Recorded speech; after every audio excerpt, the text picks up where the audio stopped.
Hi celebrities நான் வந்துட்டேன். மணி என்ன 3 ஆயிட்டு. 3 ஆயிட்டுனா நம்ம வந்துருவோம். அடுத்து என்ன செய்யலான்ட்டு யோசிக்க கூட முடியாத அளவுக்கு சில பெண்கள வந்து பல ஆண்கள் என்ன செய்றாங்கன்னா, கொடுமைப்படுத்தி, அடிமைப்படுத்தி தனக்கு கீழ வச்சிருக்காங்க. அவங்களால எதுவுமே செய்யவே முடியாது. இன்னொரு விஷயம் சொல்லுவாங்க தெரியுமா? "சாக்கடைக்கு போக்குவரம் இல்ல. அதனால நான் வந்து உன்ட்ட கிடந்து கஷ்டப்படுறேன்" அப்படின்னு சொல்லுவாங்க. தயவு செஞ்சு அப்படி யோசிக்கவே யோசிக்காதீங்க. ஏன் சொல்றேன்னா, பெண்கள் எப்பவுமே கெத்தா இருந்தா மட்டும் தான் இந்த ஆண்கள வந்து அவங்களோட ஆணாதிக்கத்திலருந்து தப்பிக்க முடியும். நெறைய ஆண்கள் வந்து இன்னும் பழைய காலத்துல இருந்து எந்திரிக்கவே இல்ல. ஸோ, இப்ப நம்ம பேச போற தலைப்பு என்னன்னு பார்த்தீங்கன்னா, பழி வாங்குறத பத்தி இல்ல. உங்க சுயமரியாதைங்கிறது ரொம்ப ரொம்ப முக்கியம். அந்த சுயமரியாதை கெடுக்கிற மாரி ஏதாச்சும் ஒரு ஆள், அது கணவனா இருக்கலாம், இல்ல உங்க காதலனா இருக்கலாம், ஏன் இல்ல உங்க வேலை பார்க்குறவங்களா கூட இருக்கலாம், உங்க மேனேஜரா இருக்கலாம். யாரா இருந்தாலும் சரி, நம்மள வார்த்தைகளால கேவலப்படுத்துறாங்களா? "உனக்கு ஒண்ணுமே தெரியாது. நீலாம் ஏன் பேசுற? இதெல்லாம் பேசுறதுக்கு தகுதியே கிடையாது. உன்ன யார் பேச சொன்னா? இந்த இடத்துக்கு உன்ன யார் இப்ப வர சொன்னா?" இப்படின்னு கேட்கிறது. "நீலாம் இதுக்கு லாயக்கே இல்ல. உனக்கெல்லாம் இதுல எவன் பேசுறதுக்கு தகுதிய குடுத்தது உனக்கு? போ போ போய் ஓரமா நின்னு வேலைய பாரு." அப்படிங்கிறது. "நீயே இவ்வளோ ஒல்லியா இருக்க, நீ வாய் பேச வந்துட்டியா?" அப்படிம்பாங்க. சில பேர் சொல்லுவாங்க, "ஏய் அப்பா என்ன குண்டா இருக்க, உனக்கு இந்த ட்ரெஸ் தேவையா?" அப்படின்னு சொல்லுவாங்க. ஆக மொத்தத்துல நம்மள வந்து கேவலப்படுத்தணும். அவங்களுக்கு வந்து நம்மள வந்து அவங்களுக்கு கீழ வச்சிருக்கணும். இது மட்டும் தான் அவங்களோட நோக்கமாவே இருக்கும். பட் என்னன்னா, பேசுறவங்க வந்து ஈஸியா பேசிட்டு போயிருவாங்க. பட் அத நம்ம கேட்கிற நமக்கு தான் தெரியும். அது எவ்ளோ வலி, வேதனை அப்படின்னு சொல்லிட்டு. இதுல இன்னொரு பிரச்சனை என்னன்னா, நமக்கு கோவம் வரும். ஆனா, அதுக்கு முன்னாடி அழுக தான் வரும். என்ன மாரி உள்ள ஆட்கள நான் வந்து ரொம்ப சென்சிட்டிவ். எப்படின்னா, ஃபர்ஸ்ட்டு எனக்கு கோவமே, என்னோட ஆத்திரம் எல்லாமே என்னுடைய அழுகையில எல்லாமே தெரிஞ்சிரும். எனக்கு எதுக்கெடுத்தாலும் அழுக தான் வருமே தவிர, அதுக்கப்புறம் தான் கோவமே வருது. என்ன மாதிரி நெறைய பேர் இருக்காதீங்க. ஏதாச்சும் திட்ட தோணும். அதுக்கு பதிலா என்ன தெரியுமா வரும்? தனியா போய் அழுதுட்டு ஸ்டேட்டஸ் வைக்க தான் தெரியும். ஆனா, ஒரு உண்மைய சொல்லட்டா? நம்மள இப்படி கேவலப்படுத்துற சில ஜென்மங்களுக்கு நாம அழுகணும். அத பார்த்து சந்தோஷப்படுற கீழ்த்தரமான புத்தி உள்ள ஜென்மங்கள் அந்த நாய்ங்க. ஸோ, அதே மாரி அப்படி இல்லாம அவங்க அவங்க வாயாலேயே அவங்க வாய மூடி வைக்கிற ரகசியங்கள வந்து இப்போ ரீசென்ட்டா நான் பண்ணிக்கிட்டு இருக்கேன். அதத்தான் நான் உங்களோட வந்து ஷேர் பண்ண வந்திருக்கேன். உங்களுக்கு நல்லாவே தெரியும். நான் வந்து எப்பவுமே என்னோட ரியல் லைஃப்ல என்ன நடக்குதோ, அத மட்டும் தான் வந்து வீடியோவா போட்டுக்கிட்டு இருப்பேன். ஸோ எப்பவும் போல உங்களோட அன்பையும், ஆதரவையும் எனக்கு குடுங்க. என்ன மாரி யாருமே சொல்லிக் குடுக்க ஆள் இல்லாம தன்னால பட்டு திருந்துற நெறைய பேர் இருக்கீங்க. ஸோ அந்த யாருமே இல்லாத ஒரு இடத்துல நானா இருக்கணும்னு நான் நெனைக்கிறேன். அதனால தான் நான் உங்களுக்கு வந்து எல்லாமே சொல்லிக் குடுக்குறேன். ஸோ என்னுடைய வீடியோ புடிச்சிருச்சுனா லைக்கும், ஷேரும் பண்ணிட்டு வாங்க அப்படியே வீடியோக்குள்ள போகலாம். முதல்ல நம்மள ஏன் அவமானப்படுத்துறாங்க தெரியுமா? பல நேரங்கள்ல மட்டம் தட்டி பேச காரணம், நம்ம மேல இருக்க தப்பே இருக்காது. நம்ம தப்பே பண்ணியிருக்க மாட்டோம். நம்ம நார்மலா தான் இருப்போம். ஆனா, அது அவங்களுடைய தாழ்வு மனப்பான்மை.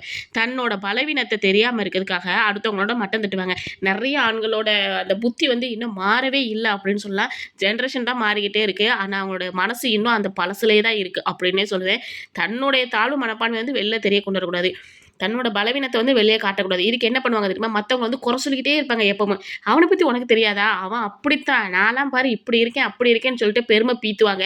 இந்த பெருமை பீத்திகள பார்த்தாலே நீங்க கண்டுக்கவே செய்யாதீங்க. இந்த நாய்ங்கலாம் இப்படித்தான் அப்படின்னு சொல்லிட்டு தூர நவண்டுருங்க. இது மூலமா இந்த உலகத்திலேயே தான் மட்டும் தான் உயர்ந்தவன், நல்லவன் நெனைப்பாங்களே தவிர, அ இன்னும் சிம்பிளா சொல்லப்போனா, நம்ம கண்ணீர் விட்டு அழுகுறத பார்த்து சந்தோஷப்படுற ஆட்கள்லாம் இவங்க தான்.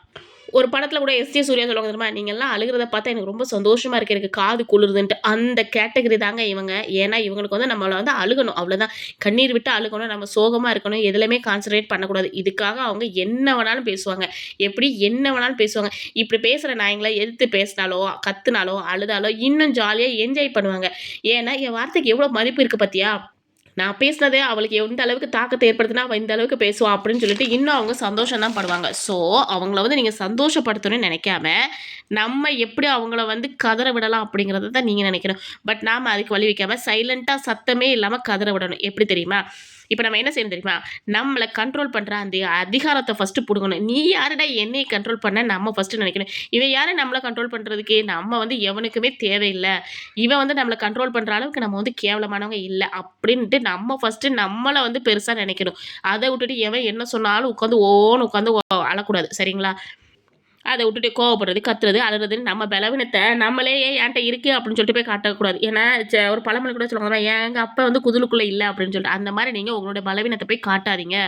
இதெல்லாம் ஈஸியா ஹேண்டில் பண்ணுங்கப்பா. ஏன்னா, ஃபர்ஸ்ட்டு அவங்கள கண்டுக்கவே செய்யாதீங்க. உங்கள தான் பேசுறோன்ட்டு அவரே நம்ம இவ்வளோ தானே பேசிக்கிட்டு இருக்கோம், ஏன் இவள கண்டுக்கவே மாட்டேங்கிறா அப்படின்னு யோசிக்கிற அளவுக்கு ரிஜெக்ட் பண்ணிக்கிட்டு இருங்க. இன்னொரு விஷயம் என்ன தெரியுமா? அவரு கத்தி பேசுனாருன்னு வைங்களேன், நீங்க அமைதியா இருங்க. நெக்ஸ்ட்டு, "ஓ! பேசி முடிச்சிட்டீங்களா? அதுக்குள்ளயே பேசி முடிச்சுட்டீங்க. இன்னும் பேசுவீங்கன்னு எதிர்பார்த்தேன் போங்க." அப்படின்னு சொல்லிட்டு, நீங்க பாட்டுக்கு நார்மலா எதுவுமே நடக்காத மாரி தூரம் எந்திரிச்சு போங்களேன். பயப்புள்ள மூஞ்சி அப்படியே செத்து போயிரும். உண்ம அதுதான். ஏன்னா, நம்ம வந்து அவங்க பேசுறதுக்கு ரியாக்ஷன் குடுப்போம் அப்படின்னு நெனச்சு தான் அவங்க வந்து கத்திட்டு கெடப்பாங்க. நீங்க கத்தியெல்லாம் முடிச்சதுக்கப்புறம், "ச்சே! இவ்ளோ தானா? உன்ட்ட நான் எவ்வளவோ எதிர்பார்த்தேன். இவ்ளோ தானா?" அப்படின்னு சொல்லிட்டு நீங்க தூர போய் பாருங்களேன். அந்த தில்லுக்கு எப்பவுமே கெத்து அதிகம். "போடா போடா புண்ணாக்கு" அப்படின்னு ஒரு பாட்டையும் படிச்சு ஜாலியா எந்திரிச்சு போய் பாருங்க. என்னடா இவ இந்த போடு போடுறா? எந்த ஊர்க்காரியா இருப்பான்னு சொல்லிட்டு, நமக்கு எய்த்தாக்குல இருக்கிறவன் நம்மள பார்த்து யோசிக்க வைக்கணும். நம்ம இவ்ளோ பேசுறோம். எதையாவது கண்டுக்கிறாளான்னு பாரேன். நம்ம இந்த வார்த்தைக்கு மதிப்பே இல்லையோ! இல்ல நமக்கு தான் பேச தெரியலையா? அப்படின்னு அவனே யோசிக்கிற அளவுக்கு நம்ம வந்து நடந்துக்கணும். நம்ம அழுகணும்னு நெனைக்கிற நாய்ங்களுக்கு இந்த நிதானம் சகிக்கவே முடியாத அளவுக்கு கடுப்பு ஏத்தும். அந்த கடுப்பு என்ன ஆகும் தெரியுமா? ஹீரோவா இருக்கிறவங்கள 0வா ஆக்கி விட்டுரும். ஸோ அவங்க என்ன நெனைப்பாங்க, ச்சே! நம்ம ஹீரோ நெனச்சுக்கிட்டு இருந்தா, இவன் நம்மளவே 0 ஆக்கிட்டு இருக்காளே! இவட்ட நம்ம எப்படி நம்மள கடுப்பேத்துறது? அப்படின்னு யோசிச்சுட்டு இருப்பாங்க. அதுக்கு முன்னாடி நம்ம என்ன தெரியுமா பண்ணுவோம்? வாட்ஸ்அப்புன்னு ஒண்ணு இருக்கு. இன்ஸ்டாகிராம்னு ஒண்ணு இருக்கு. அதுக்குள்ள போய் சோகப்பாட்டா தேடி தேடி வைக்கிறது. அதுல என்ன இருக்குன்னே தெரியாது. இதுல வேற பாட்டு வேற, "அட என்னன்னு தெரியலையே, உலகமும் சரியில்லையே, இது என் பொறப்பா, உன் பொறப்பான்னு" சொல்லிட்டு அநியாயத்துக்கு சோகத்த புழிஞ்சு புழிஞ்சு கசக்கி கசக்கி வச்சுர்றது. இந்த மாரி கசக்கிறது, புழியறது இதெல்லாம் நிப்பாட்டி போட்டுட்டு, இதுவே நீங்க திமிரா, கெத்தா வச்சீங்கன்னா அது வேற. ஆனா நம்ம என்ன பண்ண தெரியுமா பண்ணுவோம்? அதுவும் இன்ஸ்டாக்குள்ளலாம் போனா சொல்லவே வேண்டாம். ஏதாவது ஒரே ஒரு ரீல்ஸ் தப்பி தவறி கொஞ்சம் சோகமா பார்த்துட்டோம்னு வைங்களேன், பயவுள்ள என்ன நெனப்பானே தெரியாது. நம்மள அழுக வைக்காம விடவே மாட்டான். அந்த அளவுக்கு ரீல்ஸா போட்டு தள்ளுவான். உடனே நம்ம என்ன பண்ணுவோம்? அத ஸ்டேட்டஸா வச்சு நம்மளுடைய கவலை எல்லாத்தையும் வெளில தள்ளி விட்டுருவோம். பட் இது என்ன ஆகும்னா, அவங்களுக்கு இன்னும் சந்தோஷத்த குடுக்கும். கண்ட நாய்க்கு நாம ஏன் இந்த சந்தோஷத்த குடுக்கணும்? உண்மைய பாருங்களேன். ஏன் தெரியுமா? பரவாயில்லையே நம்ம பேசின பேச்சுக்கு ரியாக்ஷன பத்தி அவ இன்னும் கவலைப்படுறா. இன்னும் அவ கவலைப்படணும் அப்படின்னு சொல்லிட்டு, அவன் இன்னும் நம்மள வெறுப்பேத்துவானே தவிர, அவன் வந்து திருந்தக்கூடிய வாய்ப்பே கிடையாது. நாம சந்தோஷப்படுறது, கவலைப்படுறதுன்னு எல்லாத்தையும் ஸ்டேட்டஸ்ல வைக்கிறத ஃபர்ஸ்ட்டு நிப்பாட்டுங்க. இவன் யாரு கவலைப்படுறதுக்கு? இவன் யாரு சந்தோஷப்படுறதுக்கு? எந்த நாய்ட்டயும் எதையும் சொல்ல வேண்டிய அவசியம் இல்ல அப்படின்னு சொல்லிட்டு நீங்க தான் உங்கள ஃபர்ஸ்ட்டு மாத்திக்கணும். ஒண்ணும் வேண்டாப்பா. ஒரு கொஞ்ச நாளைக்கு நம்மள அழ வச்சவங்கள மண்டைய காய வைக்கலாமா? எப்படி? இனி no status, no reels, no story சரிங்களா? ஸ்டேட்டஸ் இதெல்லாம் வைக்கணும்னு ஆசைப்பட்டா கூட நார்மலா வைங்க. அத விட்டுட்டு கவலையா இருக்கிறது இந்த மாரிலாம் வச்சுக்கிட்டு இருக்காம நார்மலா வச்சு பாருங்க. அவன் மண்டை பிச்சுக்கிட்டு இருக்கணும். ஏன் தெரியுமா? அட இவ என்ன செய்றான்னே தெரியல. முதல்ல உசுரோட இருக்காளா? இல்லையே? எதுக்காக இப்படி எந்த ஸ்டேட்டஸுமே வைக்க மாட்டேங்கிறா? எந்த இதுவுமே இல்லாம, எந்த ரியாக்ஷனும் இல்லாம இருக்காளே! இவள எப்படித்தான் நம்ம வந்து வெறுப்பேத்துறது? அப்படின்னு சொல்லிட்டு அவன் வந்து கவலைப்படுற அளவுக்கு நம்ம வந்து வைக்கணும். நம்ம என்ன பண்றோம் தெரியுமா? கவலையா இருக்கோமா? சந்தோஷமா இருக்கோமா? என்ன பண்றோம்ன்னு மண்டை குழம்பி நிக்கணும் அவன். ஸோ அந்த மாரி நீ நிக்கன்னா, நம்ம இந்த மாரி ஸ்டேட்டஸ், ரீல்ஸ் வைக்கிறத நிப்பாட்டிடணும். ஏன் இவ இப்படி இருக்கா? ஒருவேளை நம்மள அவ வெறுத்துக்கிட்டு இருக்காளா? இல்ல நம்ம அவளுக்கு தேவையில்லையான்னு நெனச்சு நெனச்சு கவலைப்படணுமே தவிர, அவங்கள சந்தோஷப்பட விடாதீங்க. ஏன்னா நம்மள எந்த அளவுக்கு அவங்க வந்து கேவலப்படுத்தி, ஏன்னா இவங்க நல்லவங்க கிடையாது. நம்மள சந்தோஷப்படுத்தாம, நம்மள கேவலப்படுத்தி அதுல குளிர் காயிற கூட்டங்கள் இவங்க. இவங்கள வந்து அசால்ட்டா கடுப்பேத்தலாம். இதுல வந்து ஒரு தப்பும் கிடையாது. அடுத்தவங்கள நம்மள அழ வைக்கிறவங்கள நினைக்காம, நாம ஃபர்ஸ்ட்டு கவனிக்கணும். ஃபர்ஸ்ட்டு நம்மள நம்ம அழகா ஃபிட்டா வச்சுக்கணும். எப்பவும் அவங்கள விட ஒரு அடி முன்னாடி போய் இருக்கணும். உங்களுக்குன்னு ஒரு தனி திறமைய வளர்த்துக்கங்க. பணம் சம்பாதிங்க. பணம் குடுக்குற தைரியத்த இந்த உலகத்துல எந்த கொம்பனாலயும் குடுக்க முடியாது. அது இப்ப ரீசென்ட்டா நான் ரொம்பவே அனுபவிச்சுக்கிட்டு இருக்கேன். இது என்னுடைய தனி வார்த்தை அப்டின்னே சொல்லுவேன். உண்மைய சொல்றேன்டா, பணம் குடுக்குற அளவுக்கு தைரியத்த எந்த கொம்பனாலயும் குடுக்க முடியாது. ஏன்னா, அந்த பணம் இருந்தா மட்டும் தான் சுத்தி உள்ளவங்களும் சரி, சொந்த பந்தங்களும் சரி, கூட பொறந்தவங்களும் சரி, யாரா இருந்தாலும் சரி நம்மள வந்து மதிப்பாங்க. உனக்கு அந்த மதிப்பு தேவையா? பணம் சம்பாதி. உன்னைய நீ நல்லா பார்த்துக்கோ. நீ எந்த அளவுக்கு தைரியமா இருக்கிற, எந்த அளவுக்கு ஃபிட்டா இருக்கிற, எந்த அளவுக்கு ஸ்ட்ராங்கா இருக்க, எந்த அளவுக்கு ஹெல்த்தியா இருக்கியோ, அத பொறுத்து தான் உனக்கு வந்து மதிப்பும், மரியாதையும் இந்த உலகத்துல கிடைக்கும். உலகத்த விடுங்கடா. நமக்கு அது கூட தேவையில்ல. அது உலகம் ரொம்ப பெருசு. அது நமக்கு தேவையில்ல. நம்ம சுத்தி இருக்கிறவங்க நம்மளுடைய சொந்த பந்தங்கள நெனச்சு பாருங்களேன். அவங்களுக்குமே நம்மளுடைய பணம் இருந்தா ஒரு மதிப்பு, பணம் இல்லாட்டா இன்னொரு மதிப்பு. ஸோ, அதனால எந்த அளவுக்கு உங்கள வந்து நீங்க வளர்த்துக்க முடியுமோ, அந்த அளவுக்கு உங்கள வந்து வளர்த்துக்கங்க. ஒரு பொண்ணு எப்போ எவனையுமே நம்பாம ஃபினான்ஷியல் ரீதியா யாரையும் சாராம கை நிறைய சம்பாதிக்கிறாளோ, அப்ப அவளுக்கு கிடைக்கிற தைரியம் வேற லெவல்ல இருக்கும். இத வந்து நான் கண்டுபிடிக்கிறதுக்கு இத்தன வருஷம் ஆயிருக்கு. உங்களுக்கு இத்தன வருஷம் ஆகக்கூடாது அப்படிங்கிற ஒரு காரணத்துக்காக தான் நான் இத வந்து சொல்லிக்கிட்டு இருக்கேன். ஏன்னா எல்லாருமே பட்டு திருந்தணுன்ட்டு இல்ல. சில பேர் வந்து சொல் புத்தி இல்ல, சுய புத்தி இல்லன்னு சொல்லுவாங்க. சொல் புத்தி இருக்கணும், இல்ல சுய புத்தி இருக்கணும். 2 புத்தில ஏதாவது ஒண்ணு இருந்தே ஆகணும். ஸோ நான் சொல்றது உங்களுக்கு புடிக்கும்னு நான் நம்புறேன்.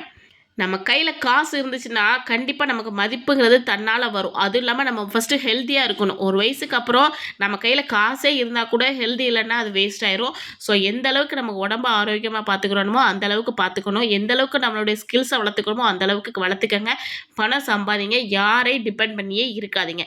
அவங்க நம்மள பார்த்து ஏங்கணும். ச்சே! இப்படி ஒருத்தியா பார்த்து விட்டுட்டோம் அப்படின்னு சொல்லிட்டு, அந்த அளவுக்கு நம்மள வந்து மிஸ் பண்ண வைக்கணும். மிஸ் பண்ணுறதோடு இல்லாமல் வயிறு எரியணும். ச்சே இவளை போய் விட்டுட்டோமே, இவ கூட இருந்தால் நம்ம இன்னும் நிம்மதியாக இருந்திருக்கலாம், சந்தோஷமாக இருந்திருக்கலாமே, அவள் எவ்வளோ கெத்தாக இருக்கிற, நம்ம இப்படி இருக்கமே அப்படின்னு சொல்லிட்டு அவங்களே யோசிக்கணும். மெசேஜ் கால் பண்ணனா அது என்ன சொல்கிறது, ரியாக்ஷனே கொடுக்காதீங்க. அவங்கள கண்டுக்கவே செய்யுங்க. இதுக்கு முன்னாடி அவங்களுக்காக ஏங்கி தவிச்ச நீங்கள் இப்போ எனக்கு நீ தேவையே இல்லைன்னு சொல்லுங்கள். ஒரு படத்தில் ஒருத்தி வந்து அவங்க 2 பேரும் ரொம்ப சின்சியராக லவ் பண்ணுவாங்க. அவங்க பேர் மறந்து போச்சு, படம் பேரும் மறந்து போச்சு. உங்களுக்கு தெரிஞ்சால் கமெண்ட் பண்ணுங்கள். 2 பேரும் ரொம்ப சின்சியராக லவ் பண்ணுவாங்க. கடைசியில் அவன் ஏதோ ஒரு வார்த்தை சொல்லிட்டான்னு சொல்லிட்டு அவனை வந்து அவள் விட்டுருவா. எனக்கு இது தேவையில்லைன்னு சொல்லிட்டு. கடைசி இந்த பொண்ணு நல்லா வளர்ந்து படித்து பெரிய ஆளாகி ஒரு பெரிய லெவலுக்கு வந்ததுக்கப்புறம் அவன் ஒரு பார்ட்டியில் இருப்பான். அப்போ இவனை ஒரு மனுஷனாக கூட மதிக்க மாட்டான். லைட்டாக திரும்பி பார்த்து சிரிச்சிட்டு அப்படியே திரும்பி போயிடுவா. பார்க்கவே ஆச்சரியமாக இருக்கும். அப்போ அவன் சொல்லுவான், ச்சே இப்பேற்பட்ட ஒரு பொண்ணை நான் விட்டுனடா, மிஸ் பண்ணிட்டேன்டா அப்படின்னு சொல்லிட்டு. அந்த ரேஞ்சுக்கு நீங்கள் உங்களை கொண்டு வாங்க. நம்மளை யார் அழுக வச்சு கேவலப்படுத்தி கெஞ்ச வச்சாங்களோ அவங்க முன்னாடி அவங்க நம்மகிட்ட கெஞ்சுற அளவுக்கு உங்களுடைய நிலைமை நீங்கள் வந்து மாற்றுங்க. அதை விட்டுட்டு இன்னமும் அடிமை, ஆணதிகாரம், பெண்ணடிமை இது எல்லாத்தையுமே விட்டுருங்கடா. இப்போ உள்ள ஜென்ரேஷனில் கையில் ஒரு ஃபோன் இருக்குது. ஃபோனை வச்சு எக்கச்சக்கமான வழிகள் இருக்குது. எவ்வளவோ நீங்கள் படிக்கலாம், எவ்வளவோ நீங்கள் வந்து வேலை பார்க்கலாம், ஏதோ ஒன்று பண்ணி கண்டிப்பாக காசு சம்பாதிக்கலாம். காசு சம்பாதிங்க. உங்களுடைய ஹெல்த்தை நல்லா பார்த்துக்கோங்க. ஒரு 35 வயசுக்கு மேலே ஆயிடுச்சுன்னா நம்ம உடம்ப நம்ம மட்டும்தான் கவனிக்கணும், வேறு யாரும் கவனிக்க மாட்டாங்க. ஸோ உங்கள் உடம்ப நீங்கள் நல்லா கவனிச்சுக்கோங்க. யாருக்கும் எந்த கஷ்டத்தையும் நீங்கள் கொடுக்காதீங்க, மற்றவங்களோட கஷ்டத்தை நீங்கள் வாங்காதீங்க. உங்களுக்கு அது தேவையில்லாது, அதை அப்படியே விட்டுருங்க.